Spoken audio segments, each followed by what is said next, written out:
Hello everyone, welcome back to my channel. I hope आप सभी अच्छे होंगे और आप सभी की पढ़ाई भी काफ़ी अच्छी चल रही होगी।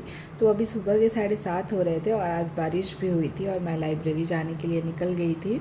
और लाइब्रेरी में इतनी सुबह तो 1-2 बच्चे ही आए हुए रहते हैं।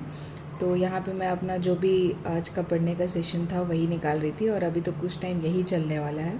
मेरा एनसीईआरटी जो बुक मैं पढ़ रही थी उसका मैं क्लाइमेट चैप्टर पढ़ रही थी और ये चैप्टर बहुत ही ज़्यादा मुझे इंटरेस्टिंग लगता है क्योंकि इसमें कॉन्सेप्ट को बहुत ध्यान से समझने पे चीज़ें बहुत धीरे धीरे आसान होने लगती हैं। तो आप भी जब भी इस चैप्टर को पढ़ो तो आप कोशिश करो कि आप कॉन्सेप्ट को पढ़ो। और मैंने ऑलरेडी पहले की वीडियो में बताया था कि मैंने सुदर्शन गुर्जर सर से ये ज्योग्राफ़ी पढ़ा था। तो वो सच में बहुत अच्छा मतलब ज्योग्राफ़ी पढ़ाते हैं। तो उन्होंने मेरे एक कॉन्सेप्ट को क्लियर कर दिया था और रिवाइज़ करने के बाद से भी क्लियर हो जाता है। और इवन आप बाद में भी पढ़ोगे तो आपको ऐसा नहीं लगेगा कि आपको कुछ भी चीज़ें याद नहीं आ रही हैं। तो वो चीज़ें बहुत सही रहती हैं। आज गणेश जी का विसर्जन भी होने वाला था और ओआरएन में एक शॉप है सैराट करके, वहाँ पे गणेश जी की मतलब ऐसे गणेश चतुर्थी भी सेलिब्रेट हुई थी। तो आज बहुत अच्छे से वो सारी चीज़ें सेलिब्रेट होने वाली थी। तो मैं इस व्लॉग में आपको वो भी दिखाऊंगी। और यहाँ पे लगभग 9 बजने वाले थे और मैं जो भी नाश्ता लेके आई थी वो मुझे करना था क्योंकि मुझे अब भूख लग गई थी। तो यहाँ पे मैंने अपना नाश्ता किया। उसके बाद से फिर से मैं वापस अपना एनसीईआरटी पढ़ने बैठ गई। और हाँ, ये व्लॉग थोड़ा पुराना है क्योंकि मैं डेली ऐसे तुरंत तुरंत व्लॉग एडिट नहीं कर पाती हूँ क्योंकि मैं अपना जो भी व्लॉग है वो खुद ही एडिट करती हूँ। तो व्लॉग में बना के उसके बाद 3-4 दिन मतलब ऐसे आराम से जब भी मैं थोड़ा टाइम पास करती हूँ उस टाइम पे मैं व्लॉग एडिट कर लेती हूँ और उसके बाद एक ही बार बैठ के वॉइस ओवर कर लेती हूँ। इस वजह से ये व्लॉग थोड़ा सा पुराना है। फटाफट से जो मेरा अभी एनसीईआरटी का सेशन है उसको मैं कंप्लीट करती हूँ, उसके बाद आपसे मिलती हूँ।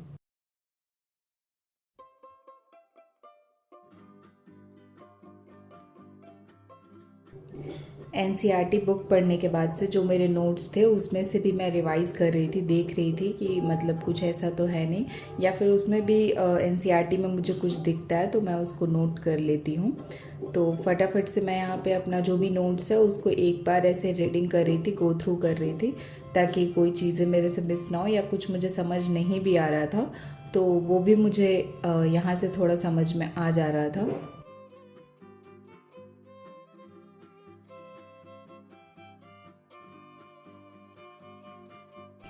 10:30 बज चुका था और मेरा फर्स्ट स्लॉट जो एनसीईआरटी का था वो ख़त्म हो चुका था और फिर मैं अपना जीएस 4 एथिक्स लेके बैठ गई थी जो मैं अपना रिवाइज़ कर रही थी वो।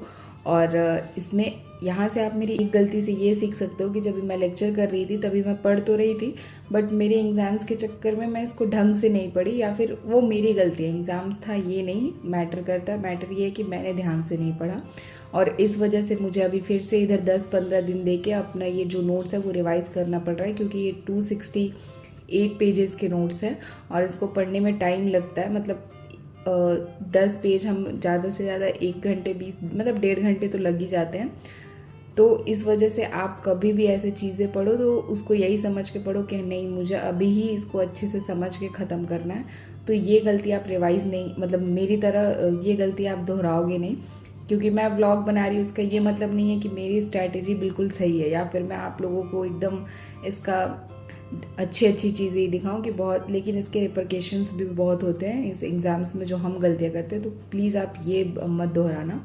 उसके बाद यहाँ पे 12 साढ़े 12 हो गए थे और मैं खाना लेने जा रही थी और देखो अभी सुबह धूप मतलब बारिश हुई थी और अभी दोपहर में इतनी भयंकर धूप हो गई थी कि मतलब पूछो मत। यहाँ का मौसम सच में अभी समझ नहीं आ रहा और यहाँ पे मेरा मेस था तो यहाँ से मैं खाना लेते हुए ही जाती हूँ ताकि ऐसे जल्दी मिल जाता है खाना और जो अपनी पसंद की सब्ज़ी होती है वो भी मिल जाता है। तो यहाँ पे मैं अपना वही लंच लेके रूम गई और आज लंच में था रोटी सब्जी मतलब सोयाबीन आलू की सब्जी, राजमा और चावल। मेस में हमेशा यही मिलता है। फिर थोड़ा सा रेस्ट करने के बाद से मैं वापस जब निकली तो फिर बारिश हो गई थी। मतलब आज का मौसम कुछ समझ में नहीं आ रहा था, बारिश धूप यही लगा हुआ था।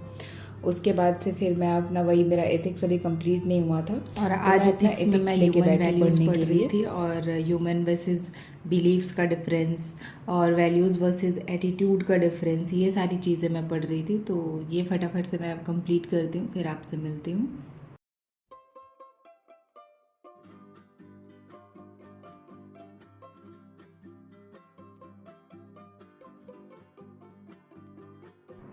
उसके बाद से फिर मैं अपना एंथ्रो का ऑप्शनल लेके बैठ गई थी और इसमें मैं प्रोटीन सिंथेसिस पढ़ रही थी। एंथ्रो इंटरेस्टिंग है, बट यही है कि थोड़ा बहुत आपको रटना पड़ेगा चीज़ें, लेकिन हाँ अगर आप एक बार चीज़ें थोड़ा कॉन्सेप्ट ढंग से समझ ले रहे हो तब प्रॉब्लम नहीं करेगा। और बाकी जो चीज़ें एक बार रट लिया तो ऐसा नहीं है कि हमें बार बार अलग अलग चीज़ें रटनी पड़ेंगी, तो इस बेसिस पे एंथ्रो सही है।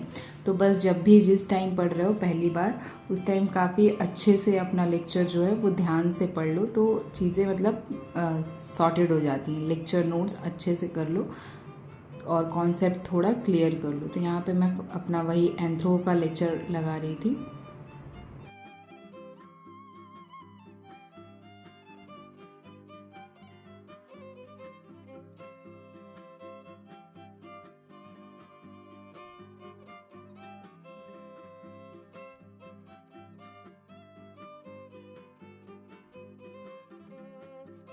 और यहाँ पे मुझे जो भी ज़रूरत लगता है कि मुझे अपने नोट्स में ऐड कर लेना चाहिए हैंड आउट में, तो मैं वहीं पे वो ऐड कर लेती हूँ। तो यहाँ पे मेरा ये पढ़ाई का सेशन खत्म हो गया।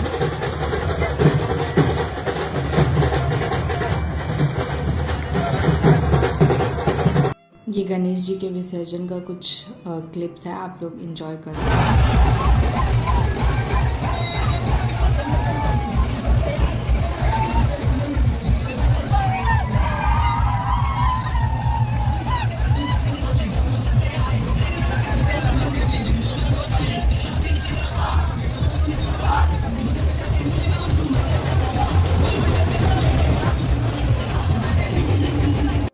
यहाँ पे बच्चे बहुत अच्छे से एंजॉय कर रहे थे और पप्पा को बहुत अच्छे से बाय बोल रहे थे।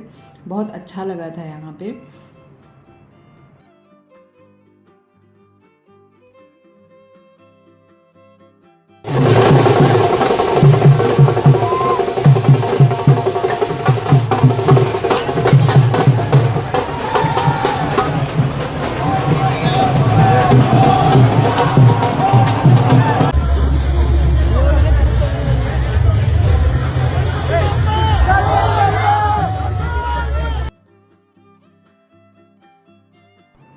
और जब पप्पा की विदाई हो गई तो ओआरएन एकदम शांत हो गया, कुछ भी अच्छा नहीं लग रहा था। बट आई होप आपको ये व्लॉग अच्छा लगा होगा, और अच्छा लगा तो please do like share and subscribe. Thank you. मिलते हैं आपसे नेक्स्ट व्लॉग में, तब तक के लिए बाय।